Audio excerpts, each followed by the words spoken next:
জনগণের কাছে সবচেয়ে গ্রহণযোগ্য দল আওয়ামী লীগ তা ধরে রেখেই এগিয়ে যেতে হবে বললেন প্রধানমন্ত্রী শেখ হাসিনা। নিষেধাজ্ঞা পাল্টা নিষেধাজ্ঞা না থাকলে দেশ আরও অনেক এগিয়ে যেত বলেছেন প্রধানমন্ত্রী শেখ হাসিনা। বাংলাদেশ অর্থনৈতিক দুরবস্থার সাথে বিশ্ব পরিস্থিতিকে দায়ী করা একটি ভুয়া যুক্তি মন্তব্য করেছেন ডক্টর আব্দুল মঈন খান। বিদেশি কোনো শক্তিকে পরোয়া করেন না প্রধানমন্ত্রী, শেখ হাসিনাকে নিয়ন্ত্রণ করে দেশের জনগণ বলেছেন ওবায়দুল কাদের। আওয়ামী লীগ সরকার দেশে নব্যবাকশালী শাসন কায়েম করেছে অভিযোগ বিএনপি মহাসচিব মির্জা ফখরুল ইসলাম আলমগীরের।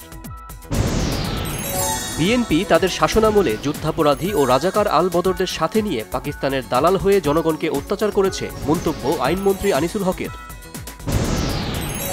রোহিঙ্গা ক্যাম্পগুলো ঘিরে আরসার তৎপরতা নিষ্ক্রিয় করতে র্যাব গোয়েন্দা নজরদারি জোরদার করেছে, প্রস্তুতি রয়েছে যৌথ অভিযানেরও।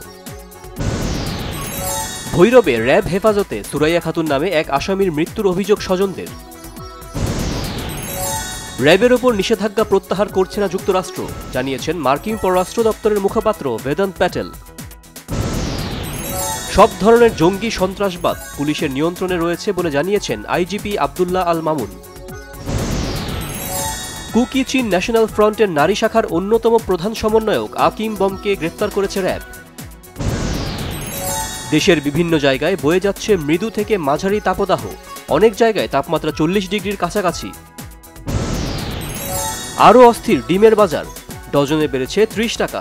মুরগির দামও বাড়তি, স্বস্তি নেই মাছ বাজারেও। রাজধানীর বাসাবো এলাকায় নির্মাণাধীন ভবনের 10 তলা থেকে পড়ে 3 শ্রমিকের মর্মান্তিক মৃত্যু। কুমিল্লার 14 গ্রামে রিল্যাক্স পরিবহনের বাস উল্টে 5 জন নিহত, আহত 15। অবৈধ 10,000-এর বেশি বাংলাদেশি অভিবাসীদের ফেরত পাঠাতে বাংলাদেশের সাথে চুক্তি করেছে যুক্তরাজ্য। গাজার রাফায় ইসরায়েলি বাহিনীর হামলা আরও তীব্র হওয়ার ইঙ্গিত, আশ্রয়হীন ফিলিস্তিনের সংখ্যা 7 লাখ ছাড়িয়েছে।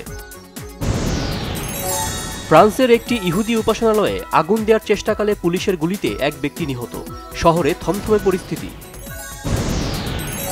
টি-20 বিশ্বকাপ খেলতে শান্ত সাকিবরা এখন যুক্তরাষ্ট্রে, ভারতের আগে যুক্তরাষ্ট্রের সঙ্গে বাংলাদেশের আনুষ্ঠানিক প্রস্তুতি ম্যাচ। বাংলা ভাষায় ডাবিং করা জনপ্রিয় তুরস্কের সিরিজ কুরুলুস উসমানের বিশেষ আকর্ষণ নায়ক বুরাক এজিভিট বাংলাদেশে আসছেন।